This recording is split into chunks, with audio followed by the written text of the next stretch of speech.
우리 함께 하나님의 말씀 보겠습니다. 고린도전서 15장 55절에서 58절까지의 말씀입니다.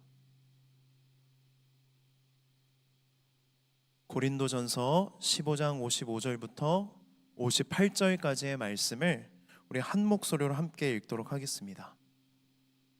시작. 사망아 너의 승리가 어디 있느냐? 사망아 내가 쏘는 것이 어디 있느냐? 사망이 쏘는 것은 죄요 죄의 권능은 율법이라. 우리 주 예수 그리스도로 말미암아 우리에게 승리를 주시는 하나님께 감사하노니, 그러므로 내 사랑하는 형제들아 견실하며 흔들리지 말고 항상 주의 일에 더욱 힘쓰는 자들이 되라. 이는 너희 수고가 주 안에서 헛되지 않은 줄 알미라. 아멘. 할렐루야. 할렐루야가 무슨 의미인지 아세요, 여러분? 하나님을 찬양합니다. 왜 할렐루야로 시작했냐면 2000년 전 오늘 예수님께서 우리의 모든 죄를 대신해 십자가에 못 박혀 죽으시고 부활하셨기 때문입니다. 우리의 죄를 대신해 죽으시고 부활하신 예수님께 찬양과 영광의 박수 올려드리겠습니다. 할렐루야.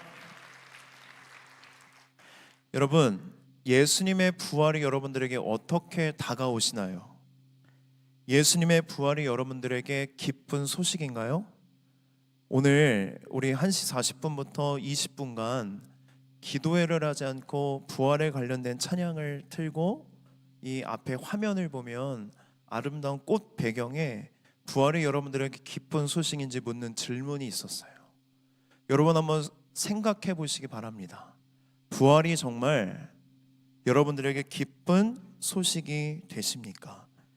예수님의 부활이 여러분의 삶에 직접적인 영향을 주고 있나요? 우리는 예수님이 과거에 부활하셨다는 사실을 믿습니다.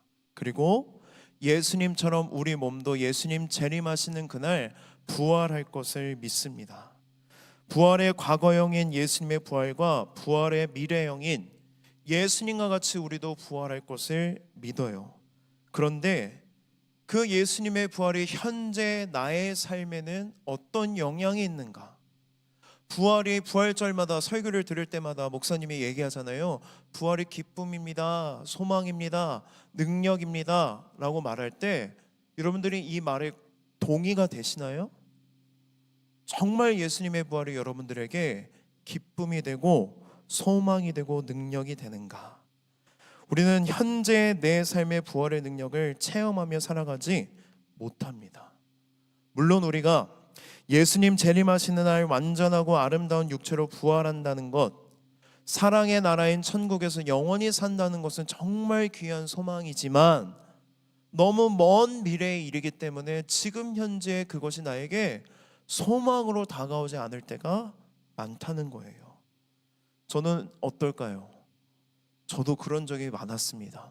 제가 신학교를 들어가고 신학교에 들어가서 이제 제가 부활절에 설교를 할 때가 됐는데 미치겠는 거예요.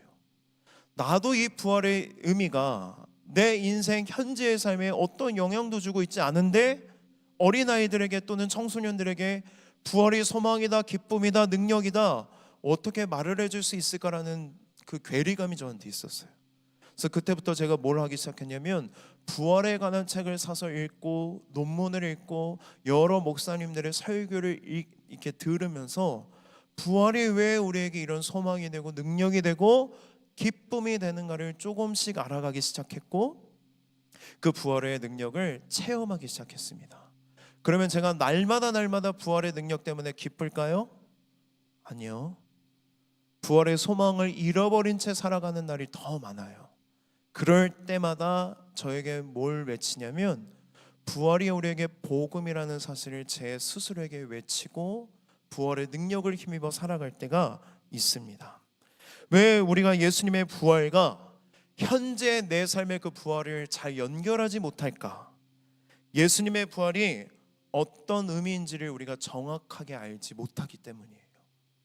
우리가 부활에 관한 설교를 언제 듣냐면 1년에 단 한 번 부활주일이 돼야만 부활에 관한 설교를 듣습니다. 그렇기 때문에 이 부활이라는 거에 대해서 우리가 너무 낯설다는 거예요. 부활이라는 개념 자체가 우리에게 너무 낯섭니다. 예수님의 부활은 부활절 하루만 생각하고 끝이 아니라 우리 신앙의 중심이 되어야 합니다. 우리가 왜 일요일마다 예배를 드릴까요? 여러분, 일요일마다 예배를 드리는 이유가 무엇이냐면 예수님이 금요일날 우리 죄를 대신해 죽으시고 금, 토, 주일날 부활하셨기 때문이에요.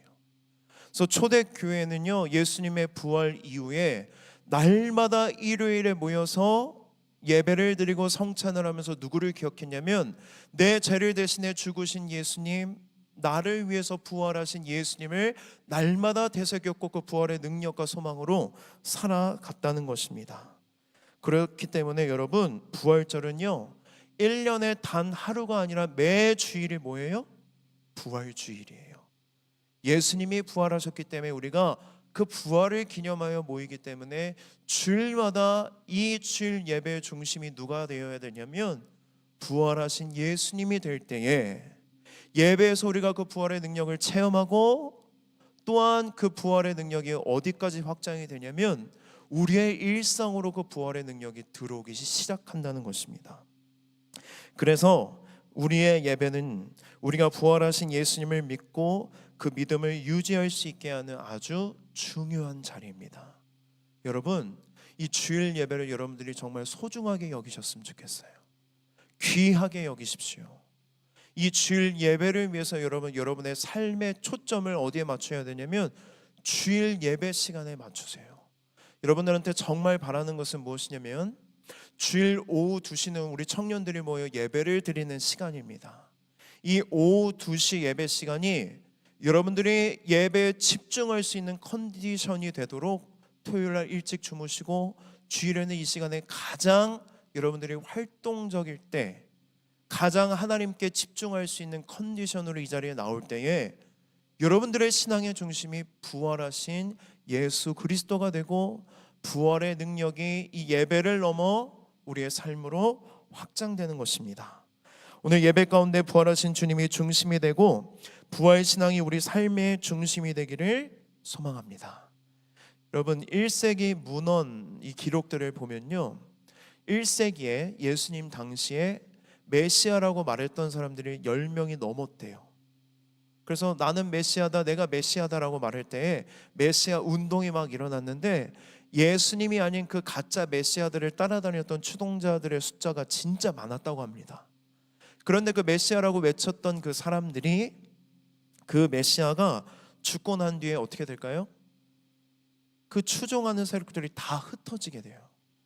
그런데 기독교는 다릅니다. 기독교는 어떠한 종교였냐면 예수님의 죽음 이후에 오히려 기독교는 어떻게 돼요? 폭발적으로 성장한 유일한 종교가 바로 기독교라고 합니다. 왜 기독교가 예수님의 죽음 이후에 폭발적으로 성장할 수 있었을까? 가장 큰 요인이 무엇이냐면 예수님의 부활 때문이라는 거예요. 우리는 복음을 전할 때 주로 우리는 죄인입니다, 우리의 모든 죄를 대신해 예수님이 죽으셨습니다 라고 말하면서 십자가 죽음을 주로 전하지만 1세기 당시에서는 죽음도 이야기하지만 더 많이 강조했던 이야기는 그 주님이 죽음에서 부활하셨다는 소식을 가장 핵심 메시지로 복음을 전했다는 것입니다. 예수님의 부활을 부정하고 믿지 않는 사람들도 많았지만 부활 복음으로 인해 기독교는 폭발적으로 성장합니다. 이유가 있어요. 그 이유가 무엇이냐면 부활을 증언한 증인들 때문입니다. 고린도전서 15장 4절 이후의 말씀을 보면 바울은 부활을 직접 목격했다는 사람들의 이름을 아주 자세하게 기록하고 있어요. 제가 읽어드리겠습니다.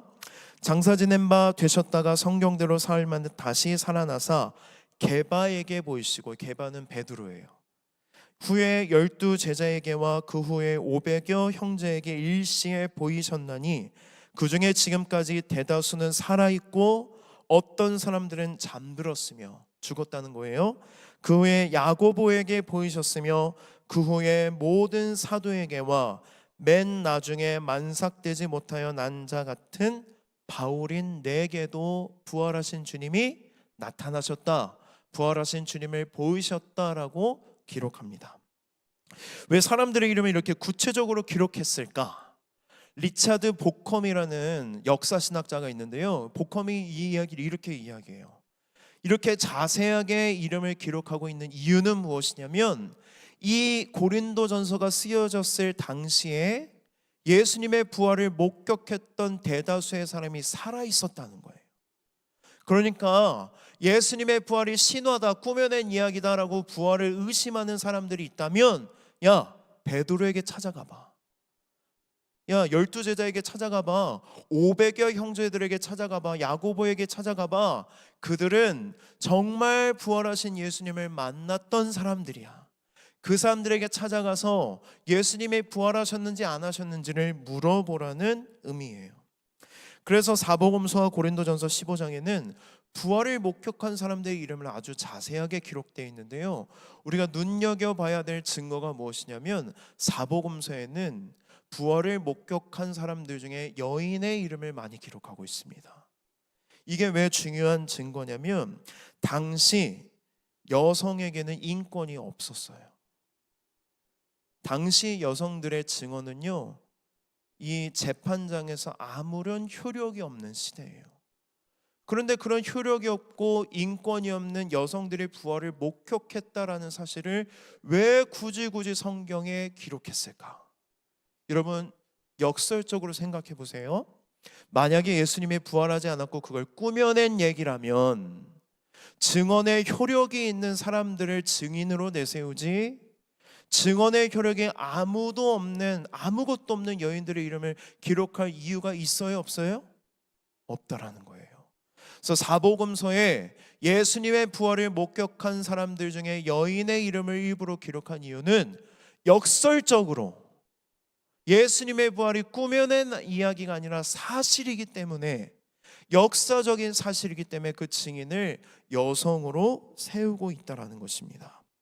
예수님의 부활을 목격한 증인들은 예수님의 부활을 전했습니다. 그들은 이렇게 말했어요. 저는 진짜로 예수님의 부활한 것을 봤습니다. 단순히 눈으로 본 것이 아니라 제가 그분을 손으로 만졌고 그분과 대화했고 그분과 식사를 했습니다. 증인들의 증언은 일관성이 있었고 일관성이 있는 그 증언들이 아주 유력한 증거였습니다. 그런데 그때나 지금이나 제자들이 거짓말을 했을 수도 있다고 생각하는 사람들이 있을까요? 없을까요? 있죠. 그때도 있고 지금도 있습니다. 이런 생각을 하는 거예요. 예수님을 신격화해서 종교를 만들어서 이들이 뭔가 한 자리를 차지하고 이익을 얻기 위해서 꾸며낸 이야기다라는 것이 당시에도 있었던 이야기예요. 그럼 여러분 한번 물어보겠습니다. 거짓말을 할 때에 왜 거짓말을 할까요, 우리가? 거짓말을 하는 이유가 뭐예요? 내가 무언가 이득을 보기 위해서 우리는 거짓말을 하잖아요. 그럼 제자들이 예수님이 부활했다는 사실이 거짓말인데 그 거짓말을 하면 얻을 수 있는 이득이 있었을까요? 당시에 기독교는 메인 종교가 아니에요. 기독교를 믿고 교회를 다닌다 그러면 어떤 의미냐면 유대 종교 사회에서 퇴출이에요. 퇴출. 경제 생활도 할 수 없고 자기가 가진 것도 다 놔버려야 되고 모든 사람들로부터 무시당하고 심지어 핍박당하고 붙잡혀서 순교해요. 여러분, 내가 죽을 수밖에 없는데 예수님이 부활했다는 증언을 할 이유가 있어요, 없어요? 없다라는 거예요. 예수님의 부활이 역사적 사실이기 때문에 이 증인들은 예수님의 부활을 증언하지 않을 수가 없었고, 증언을 통해서 내가 설사 고난을 당하고 핍박을 당하고 순교를 당할지라도 이들은 예수님의 부활을 증언할 수밖에 없었다라는 거예요. 이 목숨을 건 증언들 때문에 예수님의 부활이 많은 사람들에게 전달되었고 그들이 예수님을 영접하게 되었고 교회가 폭발적으로 성장할 수 있었다는 것입니다. 또 다른 반론은 뭐냐면 예수님을 환상을 봤다라는 이야기가 있어요. 예수님 살아난 게 아니라 유령처럼 나타났다. 근데 여러분 물어볼게요. 환상을요, 개인이 봅니까? 전체적으로 환상을 봅니까? 환상은 개인이 봐요. 전체적으로 환상을 본다고 하면 그건 말이 안 되는 이야기예요. 환상일 수가 없다라는 얘기고, 그들이 환상을 봤다면 증언들이 다 달라야 되는데 증언이 일치하기 때문에 환상을 봤다는 반론도 잘못된 반론입니다. 마지막으로 어떤 반론이 있었냐면 예수님이 실제적으로 죽은 게 아니라는 거예요. 십자가 고난이 너무 힘들어서 잠깐 졸도했다, 쇼크했는데, 예수님이 그 피를 너무 많이 흘리면 어떻게 돼요? 쇼크하잖아요. 그런데 무덤에 이렇게 장사되어 있다가 3일 만에 깨어났다라는 거예요. 그럼 여러분 한번 상상해 보십시오. 예수님이 쇼크를 했어요. 3일 만에 깨어났는데 칭칭 막 붕대가 감겨져 있어요. 그 붕대를 혼자 풀 수 있을까요? 없을까요? 풀기가 어려워요. 그런데 어떻게 예수님이 막 끙끙대면서 입으로 뜯고 막 다 뜯어내고 장정 4명이 옮겨야 될 돌문을 열고 부활이 아니라 쇼크한 이후에 다시 일어나서 제자들에게 찾아왔는데, 상상해 보세요. 온몸이 다 피투성이에요. 거의 죽기 직전이에요. 그럼 여러분들이 제자들이라면 그 죽기 직전에 시체인 예수님을 이렇게 모셔다가 이분은 진짜 메시아야, 만왕의 왕 구주야, 우리 이분을 경배하자 그러면서 막 간호하면서 다 죽어가는 사람을 간호하면서 왕이라고 섬길까요? 안 섬길까요? 그냥 여러분들 이렇게 생각할 거예요. 이 사람이 구주가 아니라 내가 구주인 거예요. 내가 죽어가는 예수님을 살리고 있다고 생각하지, 이 예수님을 내가 구주로 모시고 이 예수님을 위해서 내 목숨을 버려가면서까지 부활했다는 거짓말을 할 필요가 없다라는 것입니다. 예수님이 부활하셨다는 것은 여러분 역사적인 사실입니다. 부활을 증언한 사람들과 그들의 삶을 통해 우리는 예수님의 부활을 역사적으로 믿어왔어요. 그래서 바울은 고린도전서 15장에서 어떤 얘기를 하냐면 부활에 관해 논증할 때 재밌는 이야기를 해요. 예수님의 부활이 사실이 아니라면, 만약에 우리가 예수님을 믿는 건 다 헛것이야, 우리가 예수님을 위해서 살아가는 것은 아무 의미가 없는 이야기라는 거예요. 제가 이 말씀을 묵상하면서 큰 위로를 받았어요. 어제 우리 임원들과 함께 부활주의를 좀 우리 잘 나타나는 데코를 좀 했으면 좋겠다. 그래서 이거는 작년에 만들었고, 여기 보시면 이거 보이세요? 센스가 있다면 이게 뭔지 아실 거예요. 이게 뭘까요? 여러분 센스 없으세요? 돌문을 상징하는 예수님 돌무덤. 그래서 저기 보시면 나갈 때도 돌무덤이 있고 들어올 때도 돌무덤을 만들어 온 거예요. 이 예수님의 무덤처럼 부활에 이거 이렇게 하자. 근데 꾸기면서 제가 어떤 생각이 들었냐면, 만약에 예수님이 부활을 안 했다면 이 꾸기고 이걸 만드는 우리의 노력은 다 뭐예요? 헛수고죠. 헛수고. 그런데 예수님의 부활을 하셨기 때문에 헛수고가 아니라 이게 뭐라는 거예요? 하나님 안에서 정말 기쁘고 가치 있고 의미가 있는 일이라는 거예요. 그러면서 제가 누구를 생각했냐면 집에 있는 우리 아내와 아이들을 생각했어요. 요즘에 세우미가 하는 말이 뭐냐면, 아빠 또 교회 가? 아빠 교회 가지 마. 제가 뭐 때문에 교회를 계속 저녁에 오는 일이 있었거든요. 근데 그 말을 듣는데 제가 마음이 안 좋더라고요. 그런데 위로가 됐어요. 말씀을 묵상하면서. 내가 그렇게 가는 것이 세우미한테는 상처가 되고 서운할 수도 있지만 그게 의미 없는 일이 아니구나. 하나님은 그 일을 의미 있게 여기시구나, 가치 있게 여기시구나. 여러분, 예수님이 만약 부활하지 않았다면 지금 이 자리에서 여러분들이 예배드리는 이 시간은 다 뭐예요? 헛수고예요. 아무 의미 없는 시간들이에요. 여러분들 시간이 돈인데 그 시간을 다, 돈 같은 시간을 다 뭐 하는 거예요? 땅바닥에 버리고 있는 시간인데, 예수님이 부활하셨기 때문에 우리가 예수님 안에서 하는 모든 일들이 가치가 있다는 거예요. 의미가 있다. 우리의 일상도 예수 그리스도가 부활하셨기 때문에 모든 일상이 의미가 있고 가치가 있다고 예수님 우리에게 말씀해 주십니다. 우리가 예수님을 믿기 때문에 때로는 손해를 보기도 하고 고난을 받기도 합니다. 그럼에도 불구하고 부활의 증인으로 살아가야 되는 이유는 무엇이냐면, 예수님의 부활은 역사적인 사실이고 그 부활이 우리에게 소망이 되기 때문이에요. 어떻게 예수님의 부활은 우리에게 소망이 될 수 있을까? 어떻게 1세기 그리스도인들은 죽음도 두려워하지 않고 부활의 증인이 되어 살아갈 수 있었을까? 우리 함께 고린도전서 15장 55절부터 56절 두 절의 말씀을 한 번 더 읽겠습니다. 시작.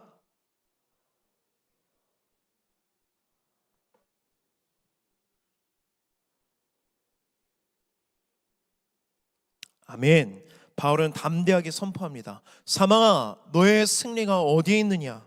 네가 쏘는 것이 어디에 있느냐? 여러분, 이 말씀을 읽으실 때 부활에 관한 말씀할 때 이 본문으로 설교를 많이 하거든요. 근데 이 말씀을 읽을 때 이게 이해가 되셨나요? 사망아, 네가 쏘는 게 어디 있느냐? 사망이 뭘 쏜다는 거예요 도대체? 이게 무슨 의미일까? 어떤 말로? 그러니까 뉘앙스는 알겠는데 정확한 의미를 우리가 잘 모른다는 거예요. 사망이 쏘는 것이 없어졌다는 게 뭘까? 사망은 도대체 뭘 쏠까? 여러분, 작은 침이 있다고 한번 생각해 보세요. 근데 이 작은 침에 여러분들이 살짝 찔렸어요. 그럼 피가 살짝 나오겠죠. 그런데 그 침에 맹독이 묻어 있다면 여러분들은 어떻게 될까요? 피는 살짝 나왔지만 여러분들은 삽시간에 죽고 말 거예요. 그런데 만약에 그 작은 침에 아무것도 묻어있지 않는 깨끗한 침이에요. 그 침에 여러분들의 클립 같은 거 살짝 찔릴 때 있잖아요. 찔리고 나면 피 한 방울 두 방울 나오고 끝나는데 아프긴 하지만 우리가 그 침에 찔린다고 죽어요? 안 죽어요? 죽지 않는다는 거예요. 이해가 좀 돼요? 더 와닿는 예를 들어볼게요. 저기서 10톤 트럭이 빵 하면서 나한테 달려오고 있어요. 근데 그 트럭에 치면 여러분 죽어요? 안 죽어요? 죽죠. 근데 10톤 트럭이 막 달려오고 빵빵빵 거리고 내가 미처 피하지 못했는데 그 트럭 아저씨가 힘겹게 핸들을 돌려서 나는 치지 않고 트럭의 그림자가 나를 치고 갔어요. 그럼 여러분 죽어요? 안 죽어요? 안 죽죠. 근데 트럭의 그림자가 이렇게 나를 치고 가는 경험은 두려워요? 안 두려워요? 두렵죠. 내가 뭐 했을 수도 있기 때문에, 죽을 수도 있기 때문에. 지금 사도 바울은 이런 얘기를 합니다. 여러분, 죽음은 무섭습니다. 죽음은 두렵습니다. 우리는 결국 다 죽어요. 하지만 그 죽음이 나를 어떻게 하지 못한다는 거예요. 죽음이 나를 고통스럽게 하는 독이 제거됐다는 이야기가 바로 바울이 오늘 우리에게 하고 있는 이야기입니다. 어떻게 이 쏘는 것, 독이 사라졌을까? 56절입니다.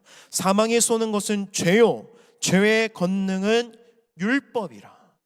여러분, 우리가 죽음을 두려워한다고 할 때 우리는 죽음 자체를 두려워하는 게 아닙니다. 죽음이 끝이 아닐까 봐 두려운 거예요. 그러니까 죽음이 나한테 온다, 난 죽는다, 세상 사람들이 잊혀진다가 두려운 게 아니라 죽음이 그냥 끝이 아니라 죽음 이후에 사후세계가 있을 것 같은 마음이 우리 모두에게 다 심겨져 있기 때문에 우리는 죽음을 두려워한다는 것입니다.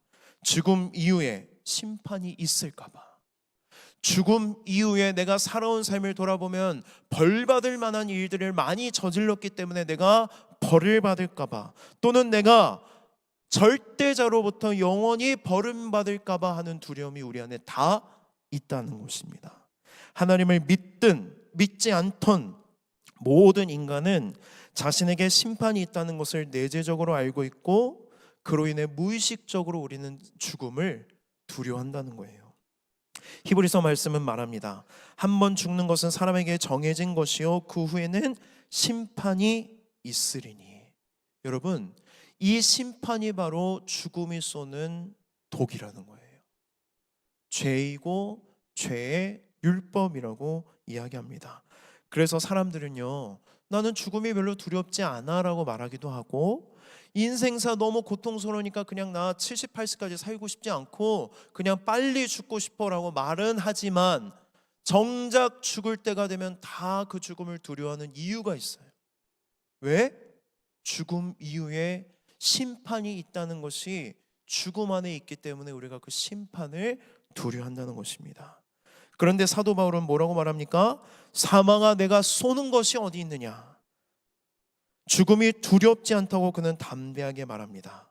죽음이 쏘고 고통스럽게 하는 죄의 권능은 율법이기 때문이에요. 율법이 뭐예요? 무엇이 옳고 그른지 하나님이 우리에게 주신 하나님의 계명, 하나님의 뜻입니다. 하나님의 뜻이 존재합니다. 우리는 그 뜻을 따라 살아가야 하는데 죄인인 우리는 그 뜻을 살아가는 게 싫어요. 거부합니다. 그래서 율법을 어기며 살아가요. 하나님의 뜻을 어겨요. 그걸 성경은 뭐라고 말하냐면 죄라고 말해요. 그 죽음은 이 죄를 무기로 사용합니다. 그래서 우리가 죄를 지으면 우리 안에 죄책감이 들잖아요. 이 죄책감이 드는 이유가 뭐냐면 죄의 권능은 율법이기 때문이에요. 너 죄 지었잖아. 너 죄인이잖아. 너 잘못했잖아. 너 정죄받고 이제 너 지옥불에 떨어질 거야. 넌 영원히 하나님께 버림받을 거야 라고 율법이 우리에게 이야기하는 게 바로 죄가, 사망이 우리를 쏘는 것이라는 거예요. 그런데 바울은 뭐라고 말합니까? 이 율법과 죄의 권능이 끝났다라고 선포합니다. 더 이상 죽음이 우리에게 어떠한 영향력도 줄 수 없고 하나님의 심판은 우리에게 배제되었고 우리는 하나님 앞에 벌받지 않을 거라고 바울은 이야기해요. 근데 이 이야기를 여러분 이렇게 오해하시면 안 돼요. 우리가 죄인이 아니라는 이야기는 아니에요.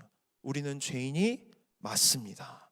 내가 죄인임에도 불구하고 더 이상 내가 지은 죄로 인해 평가받지 않고 내가 지은 죄로 인해 심판받지 않고 내가 지은 죄로 인해 하나님께 버림받지 않을 것이라고 말해요. 그 이유가 무엇이냐면 예수 그리스도께서 부활하셨기 때문입니다. 우리 고린도전서 15장 57절 말씀 함께 읽어보겠습니다. 시작.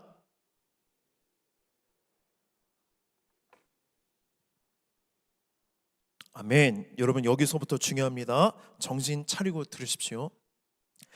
그러면 우리는 물어볼 수 있어요. 예수 그리스도의 부활이랑 내가 정죄받지 않는 거랑 무슨 상관이 있느냐?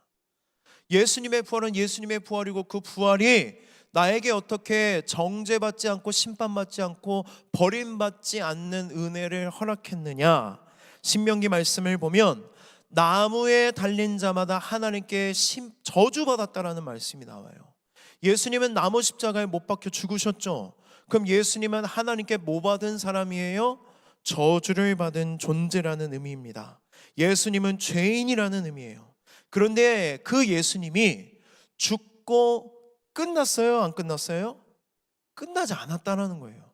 만약에 예수님이 그냥 죄를 대신해 죽었어요. 근데 예수님이 다시 부활하지 않았어요. 그럼 예수님의 죽음엔 어떤 의미가 있을까요? 없을까요? 정말 죄송하지만 그냥 개죽음이에요. 개죽음. 예수님 우리를 구원하기 위해서 우리 죄를 대신해 죽었다고 했는데 예수님이 그냥 죽고 무덤에서 부활하지 않고 그냥 무덤에서 썩어져 없어졌다면 예수님의 죽음에는 아무런 의미가 없다라는 이야기입니다. 그냥 어떤 거냐면 예수님은 죄인이었고 자기 죄 때문에 그냥 십자가에 못 박혀 죽은 것으로 끝나는 거예요. 그런데 하나님이 누구를 살리십니까? 예수님을 살리세요. 그것은 뭘 의미하냐면 예수님이 자신의 죄 때문에 죽은 게 아니라 우리의 죄 때문에 죽은 거라는 것을 하나님이 인증하셨다는 사건이 바로 부활이라는 거예요. 그럼 이런 의미예요. 예수님의 죽음은 예수님의 죄 때문이 아니라 누구의 죄 때문이다? 우리의 죄 때문에 죽으셨다. 부활은 예수님이 의로우시다는 것을, 죄가 하나도 없는 분이라는 것을 성부 하나님이 인정해 주신 사건입니다. 하나님은 사랑의 하나님이시지만 동시에 하나님은 공의로우신 하나님이세요. 사랑의 하나님은요, 우리의 죄를 벌하는 걸 원하지 않으세요. 우리의 죄를 벌하면 우리는 죽을 수밖에 없어요. 지옥에 떨어져야 돼요. 그걸 원치 않으시는데 동시에 하나님은 공의로우시기 때문에 반드시 우리의 죄를 벌하셔야만 해요. 이 딜레마를 어떻게 해결하셨어요? 하나밖에 없는 아들 예수님을 이 땅에 보내셔서 우리의 십자가 희생 제물로 주십니다. 아무 죄가 없으신 예수님이 우리의 모든 죄를 대신해 십자가에서 죽으셨어요. 여러분 신학적인 표현인데요. 이 죽음을 어떻게 하나님이 받아들이시냐면 예수님의 죽음으로 하나님의 의가 완전히 만족되었다라고 신학적으로 이야기해요. 예수님의 죽음으로 뭐가 만족되었다? 하나님의 의가 만족되었다. 하나님의 의가 만족되었다는 게 뭔 의미일까? 이런 뭔가 이상하잖아요. 저는 옛날에 신학 공부할 때도 이게 이해가 안 됐어요. 뭔가 하나님이 변태 같은 거예요. 자기의 의로움 때문에 내가 이 의로움을 만족시키려고 예수를 보내고 예수를 죽게 만들고 만족되었어. 그 예수를 내가 살릴게 라는 의미로 내가 생각했어요. 그러니까 이게 확 와닿지가 않는 거예요. 예수님이 죽으시고 예수님의 죽음이 하나님의 의가 만족되었다는 의미가 도대체 뭘까? 여러분 잘 들으세요. 히브리서 10장 말씀을 보면 예수님이 우리의 화목제물이 되어서 하나님께 제사를 드렸는데 그 제사를 하나님이 어떻게 말씀하시냐면 완전한 제사였다라고 말해요. 완전한 제사. 완전한 제사. 제사 이야기를 좀 하겠습니다. 구약 성경을 보면 인간이 죄를 지었을 때에 하나님의 그 죄를 용서받을 수 있는 제도를 하나 주셨어요. 그게 뭐냐면 제사제도예요. 제사제도. 죄의 삭은 사망이죠. 죄를 지은 대가는요, 누군가의 죽음 또는 나의 죽음으로만 해결이 돼요. 그래서 예수님이 어떤 제도를 주셨다고요? 제사제도. 그래서 우리 창세기 3장에 가면 아담과 하와가 죄를 지어요. 그리고 쫓겨날 때에 그들에게 가죽옷을 지어 입혀요. 많은 신학자들이 그 가죽옷을 입히기 위해서 하나님이 동물을 희생했다라고 얘기해요. 그냥 하나님이라고 해서 그냥 가죽 생겨라, 옷은 이렇게 명령하신 게 아니라 아담과 하와에게 가죽옷을 입히면서 희생 제사가 무엇인지를 그들에게 가르쳐 준 거예요. 야, 에덴 동산에 너희들이 살 때에 죄가 없을 때는 그냥 내가 보고 싶으면 그냥 달려와서 말하고 교제할 수 있었는데 죄로 인해 이제 너희들은 마음대로 내 앞에 못 나와. 그런데 있잖아, 이 죄의 문제를 해결하고 나한테 나올 수 있는 방법을 하나 가르쳐 줄게. 내가 동물을 희생했던 것처럼 너희들이 죄를 지을 때마다 너희들의 죄를 대신에 점도 없고 흠도 없는 깨끗한 동물을 대신 희생하면 내가 죄 용서해 줄게 라고 약속해 주신 거예요. 그리고 죄를 지을 때마다 제사를 드리게 했던 거예요. 그럼 여기서 물어보겠습니다. 양 중에 여러분 동물원 가서 양 보면 깨끗한 양 보이나요?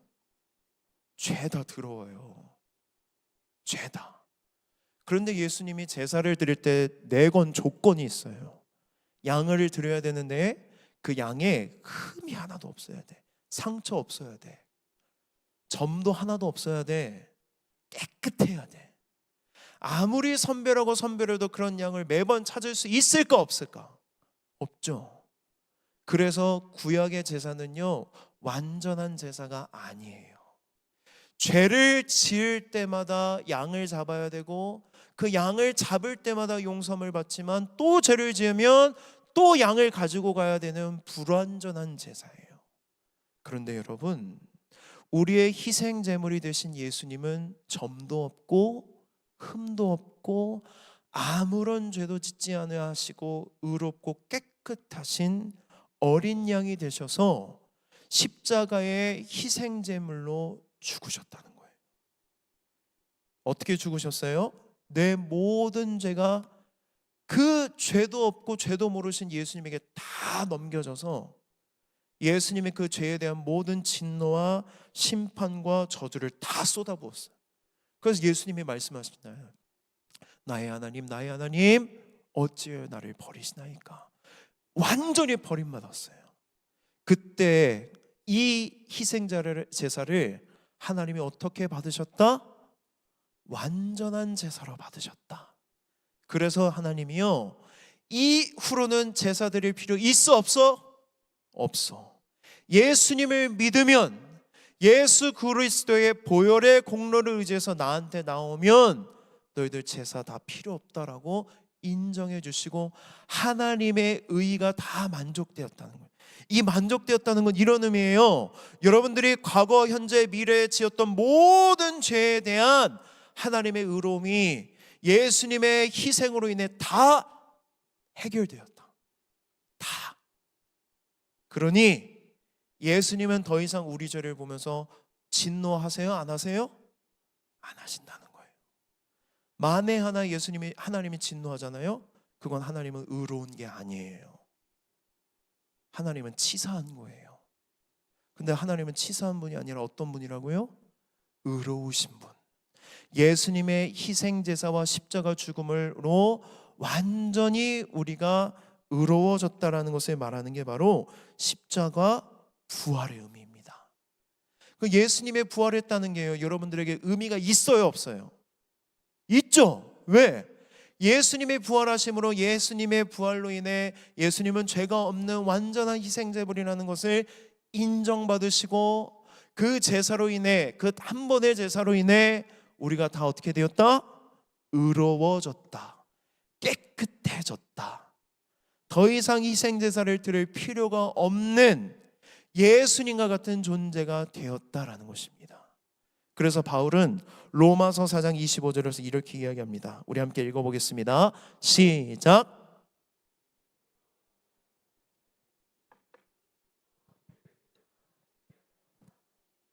아멘. 또한 우리를 의롭다 하시기 위하여 뭐 하셨느니라? 살아나셨느니라. 예수님의 부활은 예수님 나 죄 없어, 의로워, 나만 의로운 게 아니라 우리를 의롭게 하시기 위해 하나님이 예수님을 다시 살리신 사건이 바로 뭐라는 거예요? 부활이라는 것입니다. 여러분, 우리는 예수님을 믿고 예수님 안에 있지만 여전히 죄를 지어요, 안 지어요? 지어요. 그런데 여러분, 내가 예수님 안에 있는 죄도 다 해결되었다는 거예요. 하나님은 우리의 모든 죄에 대해서 죄로 여기지 않고 우리를 다 어떻게 여기신다? 의롭게 여기신다. 이것이 바로 여러분 부활의 의미이고 소망이고 능력입니다. 이 사실은 절대로 변하지 않습니다. 우리는 예수님으로 인해 의로워졌습니다. 이제 죄가 쏘는 어떤 것도 우리에게 아무런 영향을 끼칠 수 없고 죽음도 우리는 두려워할 필요가 없다라고 하나님이 우리에게 인정해 주신 사건이 바로 예수님의 부활이라는 거예요. 우리는 영원히 버림받지 않습니다. 예수님 안에 있는 우리가 만나는 하나님의 의는 무엇이냐면 언제나 사랑이에요. 예수님의 은혜로 우리가 의로워졌다는 것이 여러분 엄청난 은혜예요. 신앙생활은요, 여러분, 이 은혜를 깨닫느냐 못 깨닫느냐에 따라 여러분들의 삶이 완전히 달라져요. 이 은혜를 깨닫는 사람들은 자유합니다. 기뻐해요. 늘 하나님 앞에 감사합니다. 왜? 내가 한 건 아무것도 없지만 예수님의 의로움이 나의 의로움이 되었기 때문에 하나님이 나를 향하여 언제나 의롭다. 하나님이 예수님을 사랑하는 것처럼 나를 사랑하시고 하나님이 예수님을 반기는 것처럼 나를 반기기 때문에 이 은혜를 아는 자들마다 신앙생활이 기쁘고 즐거울 수밖에 없다는 거예요. 그래서 사도 바울이 얼마나 이게 은혜가 됐냐면 그가 쓰는 성경마다 이 이야기를 해요. 고린도전서, 로마서, 갈라디아서 반복해서 이야기합니다. 여러분 이런 생각해 본 적 없으세요? 예수님이 재림하신다고 하잖아요. 근데 예수님의 재림이 좀 무서워요. 그래서 이런 생각할 때가 있어요. 예수님 지금은 좀 아닌 것 같아요. 제가 삶이 좀 개판이거든요. 제가 기도도 좀 열심히 하고 또 죄를 많이 졌는데 회개도 좀 하고 또 예수님을 위해서 제가 봉사도 하고 사역도 하고 막 열심히 살 때 그때 좀 오시면 안 될까요?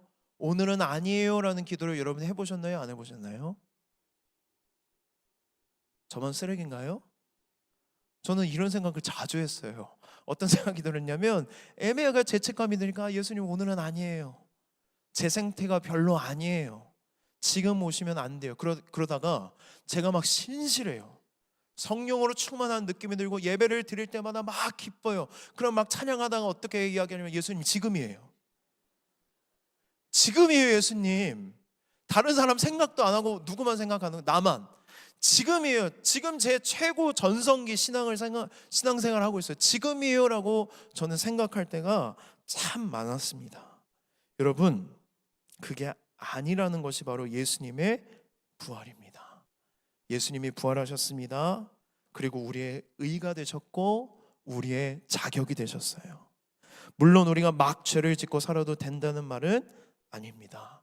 이 말은 어떤 의미냐면 우리의 의로움은 우리의 어떤 행위나 우리의 상태에 달려있지 않다는 거예요. 우리의 의로움은 예수 그리스도가 행하신 일에 있기 때문에 변함없는 진리 안에 있는 우리는 언제나 뭐하다? 의롭다라는 것이 바로 부활의 능력, 부활의 기쁜 소식입니다. 자, 그렇다면 바울이 말하는 이 기쁜 소식, 이 부활이 지금 현재 내 삶에 영향을 끼쳐야 되잖아요. 알겠어요. 의로워졌는 거 알겠는데요, 그게 저한테 위로가 안 돼요. 소망이 안 돼요. 기쁨이 안 돼요. 능력이 안 돼요. 어떻게 이 의로워졌다는 사실이 우리의 삶에 적용이 될 수 있을까? 능력이 되는가? 여러분, 우리가 인생을 살아가면서 경험하는 모든 인생의 평가들이 있잖아요. 평가들. 그 평가에 맞서게 하는 힘이 되어주는 것이 바로 예수님의 부활입니다. 우리는 살아가면서 수없이 평가받습니다. 학생일 때는 날마다 중간고사 보고 기말고사 보고 성적에 따라서 뭐 받아요? 평가받아요. 넌 A뿔, 너는 B뿔, 너는 한 학기 그냥 대충 살았네, F, 수업 다시 들어. 평가받아요. 학업을 마치면 평가가 끝날 줄 알았는데 취업하려면 또 뭐 하래요? 또 시험 보래요. 날마다 평가받아요. 그래요. 취업했어요. 열심히 회사 생활하는데 승진을 하려면 또 뭘 받아야 된다는 거예요? 고과를 잘 받아야 된대요. 그럼 제가 날마다 회사 생활하는 게 스트레스예요? 스트레스가 아니에요? 스트레스. 좋은 평가 받아야 되는데, 좋은 점수 받아야 되는데, 이것만 있는 게 아니라 우리는 인간관계를 할 때마다 늘 뭐 받습니까? 평가받아요. 여러분, 그런 적 없으세요? 밤에 자다가 아까 낮에 했던 부끄러운 내 말이 떠오를 때가 있잖아요. 그때 그런 말 안 했어야 되는데. 그래서 막 이불킥을 하고 부끄러워하고 민망해하고, 사람들이 나를 어떻게 생각했을까, 스트레스 받으면서 인간관계에 대해서도 우리가 뭘 받아요? 평가받아요. 너무 사랑하는 남자친구 여자친구한테 무던히 노력해요. 뭐 받으려고? 좋은 평가를 받으려고, 마음에 들려고 열심히 노력하는데 내가 열심히 노력한 것보다 나에게 주는 사랑과 애정이 없으면 또 어때요? 자존감이 떨어지고 이게 맞을까라는 생각에 우리가 늘 고통받고 스트레스 받습니다. 저는 스트레스 받을까요? 안 받을까요? 한 주간 열심히 설교를 준비합니다. 설교를 합니다. 여러분들의 표정을 보기 시작합니다. 그리고 화요일쯤 되면 가지보고서를 보기 시작해요. 목사님, 설교가 이렇대요. 그러면 평가하는 건 아니지만 제 스스로가 어떤 느낌이 드냐면 평가받는 듯한 느낌을 받고 갈등을 하고 스트레스를 받아요. 이 평가받는 듯한 스트레스는 하나님이 주시는 마음이 아니에요. 죄악된 마음이에요. 죄된 가치관이 우리에게 자꾸만 의롭지 않다라고, 너는 의로운 존재가 아니라고 우리에게 계속해서 이야기하는 거예요. 여러분, 물어보겠습니다. 지난 한 주간 여러분 몇 점 받고 돌아오셨습니까? 지난 한 주간 여러분의 삶은 몇 점이었습니까? 우리는 사람들의 평가, 인정, 비교로 늘 고통받으며 살아갑니다. 여러분, 그럴 때마다 우리는 예수 그리스도의 부활로 예수님이 얻으신 점수가 우리의 점수라는 것을 스스로에게 날마다 이야기해 줘야 돼요. 2000년 전 오늘 예수님의 부활로 하나님께 받으신 만점이라는 점수가 바로 우리의 점수라는 거예요. 세상 사람들이 나를 어떻게 평가하든 어떻게 여기든 나를 무가치하게 여기든 다 상관이 없다는 거예요. 예수님이 2000년 전 우리의 자리를 대신해 죽으시고 부활하심으로 하나님께 받으신 그 만점이라는 점수가 우리의 점수라고 날마다 우리에게 그 부활의 기쁜 소식을 말해줘야 한다는 것입니다. 어떤 사람이요, 수능에서 만점을 받았어요. 그래서 자기가 원하는 대학과 과에 갔는데 성적 장학금을 받아서 학교를 다닙니다. 기분이 좋겠죠. 근데 이 사람이 고등학교 2학년 때 모의고사를 보는데 10점을 받은 거예요. 모의고사 요즘 몇 점 만점이죠? 고등학교 졸업한 지 오래돼서 모르겠어요. 10점 받을 수 있는 점수예요? 못 받는 점수예요? 이거 노력해도 못 받는 점수인데 10점이잖아요. 근데 그 10점을 받았을 때 이 사람은 스트레스 받았어요. 그런데 현재 자기는 수능 만점을 받았고 내가 원하는 대학교에 진학했고 성적 장학금을 받으며 학교를 다니고 있는 사람에게 고등학교 2학년 모의고사 때 한 번 10점 받은 기억을 하면 그 기억은 어떤 기억이에요? 해프닝이죠. 그냥 웃고 지나갈 수 있는 이야기라는 거예요. 여러분, 여러분들이 매일매일 받는 평가가 여러분들을 힘들게 만들고 내가 죽은 것 같고 끝난 것 같다고 말하지만 우리에게 주어진 점수는 예수님이 받으신 그 의로운 점수가 나의 점수이기 때문에 그 괴로운 날들도 부활의 소망과 기쁨으로 우리가 어떻게 할 수 있다는 거예요? 이겨낼 수 있다는 것입니다. 우리의 평가는 이미 2000년 전 예수님의 부활로 끝났습니다. 우리는 만점입니다. 하나님이 내리신 이 평가는 절대로 달라지지 않습니다. 지금 나의 현실에 내가 어떤 평가를 받고 있던 인생의 최저점을 찍고 있다고 하더라도 하나님의 평가는 언제나 같습니다. 우리가 하나님께 나아갈 때에 내 자격과 내 삶과 내 행위로 나아가는 게 아니라 예수님의 이름으로 나아가기 때문에 하나님은 언제나 우리를 사랑하시고 반겨주시고 안아주시고 잘하였다고 칭찬하신다는 것입니다. 그런데도 여러분 이런 생각을 할 수가 있어요. 목사님, 그런데 하나도 위로가 안 돼요. 지금 나는 진로도 정해져 있지 않고 취업도 안 되고 결혼도 못하고 돈도 없고 집도 없고 차도 없고 뭐 하나 이루어진 게 하나도 없습니다. 그래서 너무 힘듭니다. 인생이 실패한 것처럼 여겨집니다. 여러분, 부활의 복음은요, 단순히 우리가 잘 될 거라는 무책임한 희망의 언어가 아닙니다. 복음은 예수 그리스도께서 십자가에 달려 죽으셨으나 다시 살아나셨다는 기쁜 소식입니다. 부활은요, 실패를 전제로 합니다. 아무리 처참한 실패라 하더라도 하나님은 뭐라고 말씀하신지 아세요? 그 실패가 네 인생의 끝이 아니야 라고 말씀하세요. 내 인생 끝났습니다. 실패로 인해 내 인생이 점철되어 있고 아무런 소망도 없고 절망만 가득한데 모든 사람들도 나한테 그렇게 말하고 나도 그렇게 여기는데 누가 아니라는 거예요? 하나님이 끝이 아니라고 말하시는 것이 바로 부활이라는 거예요. 그게 끝이 아니다. 우리의 실패가 하나님의 역사를 중단시키지 못하는 것이 바로 부활입니다. 우리의 실패는요, 여러분, 마침표가 아니라 쉼표예요. 쉼표. 근데 여러분들의 모든 실패가 다 쉼표로 이어지는 것은 아닙니다. 실패가 쉼표가 될 수 있는 이유는 단 하나예요. 예수님이 부활하셨다. 예수님의 부활은 한 번의 실패로 인생 전체를 평가하지 않으시는 하나님의 시선이 담겨져 있습니다. 사람들의 평가, 시선, 사회적인 가치관, 반복되는 실패에도 불구하고 하나님은 끝이 아니라고 말씀하십니다. 하나님은 우리에게 이렇게 말씀하세요. 너의 실패가 너의 인생을 규정하지 않는다. 너의 실패가 너의 인생의 모든 것이 아니다. 전부가 아니다. 실패 이후에도 나는 여전히 너의 하나님이고 내가 너와 영원히 함께하고 너를 향한 놀라운 계획을 내가 갖고 있다. 그것이 바로 부활이 우리에게 주는 위로이고 소망이고 능력이라는 것입니다. 흔히 우리는 부활을 승리의 상징으로 이해합니다. 그러나 성경이 증언하는 부활의 첫 장면들을 여러분 사복음서에서 한번 읽어보세요. 승리가 가득합니까? 실패예요. 실패 다.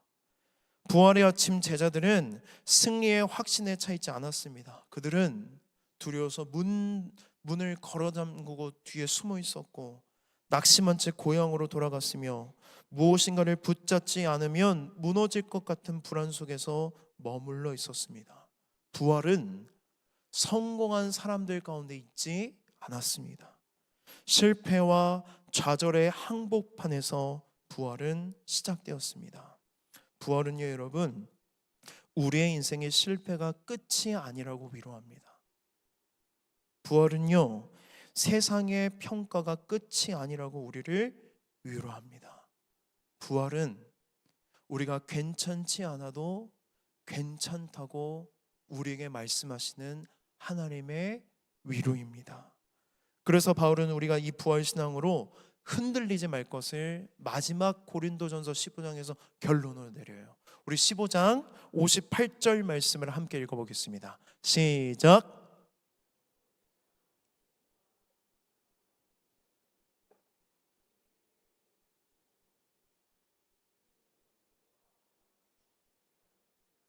아멘. 우리가 부활신앙으로 살아가기 위해서 어떻게 살아가야 할까?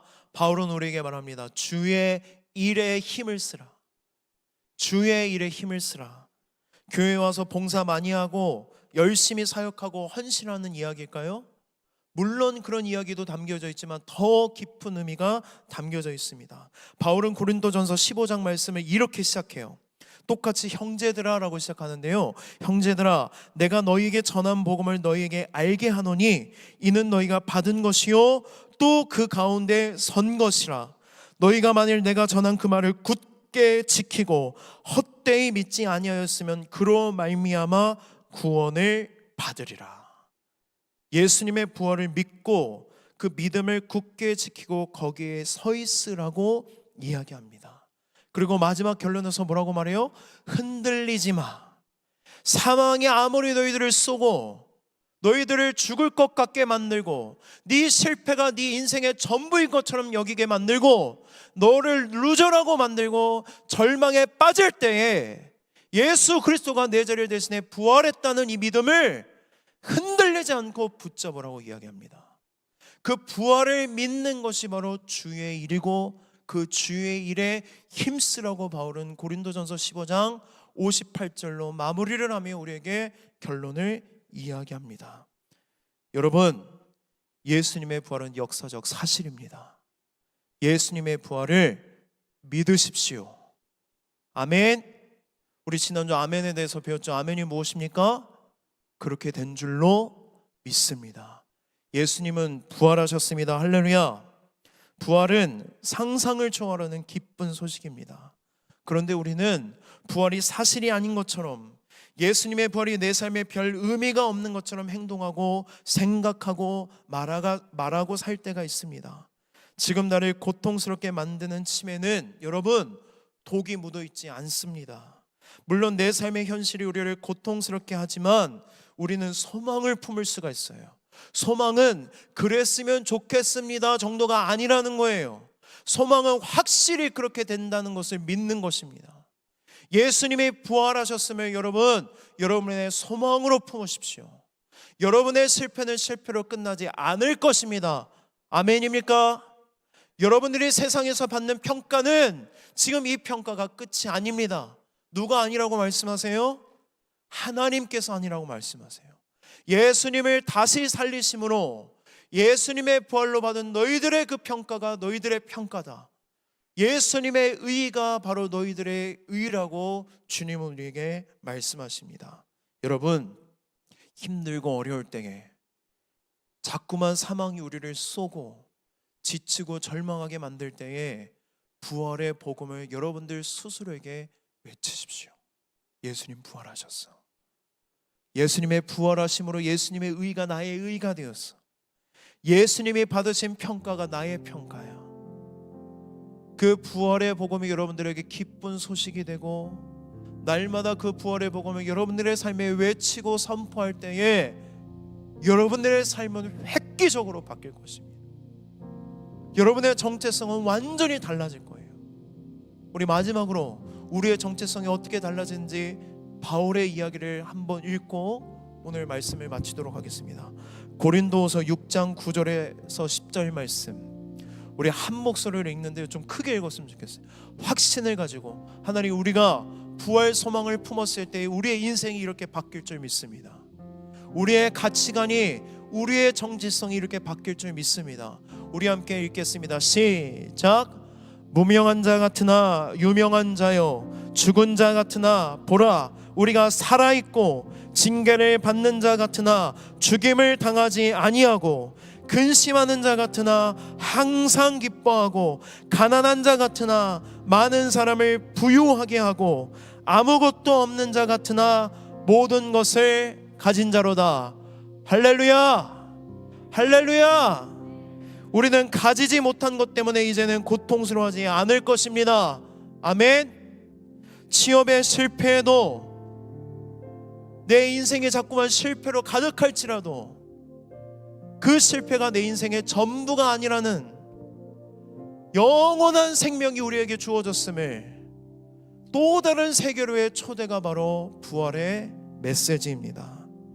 여러분, 이번 생은 망했어가 아니라 예수님의 부활로 인해 이번 생은 여전히 의미가 있어라고 말하는 것이 바로 부활신앙입니다. 실패한 인생도 하나님의 구원 이야기 안에 포함되어 있으며, 하나님은 실패한 자들을 여전히 부르고 계십니다. 하나님 우리에게 끝이 아니라고 말씀하십니다. 지금 너의 평가가, 세상이 주는 점수가 끝이 아니라고 말씀하십니다.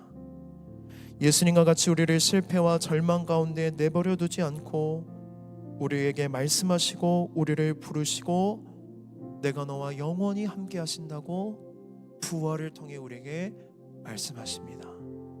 주님이 오늘 우리에게 말씀하세요. 괜찮지 않아도 괜찮아. 여러분들의 삶의 현실 가운데에 괜찮지 않은 현실이 무엇입니까? 실패했다고 절망하고 아무런 소망도 꿈꾸지 않고 그냥 하루하루 별 의미 없이 소망 없이 살아가는 지체들이 있다면, 오늘 여러분들 스스로에게 예수 그리스도의 부활의 복음을 선포하십시오. 예수님의 부활로 인해 우리가 받는 평가는 언제나 의롭습니다. 하나님은 언제나 우리를 사랑하십니다. 이 하나님의 신실하신 사랑 덕분에 우리는 실패에서도 일어날 수 있고 다시 할 수 있는 용기를 얻게 됩니다. 우리 그런 마음의 고백, 믿음의 고백을 가지고 이 시간 함께 찬양하고 기도하도록 하겠습니다.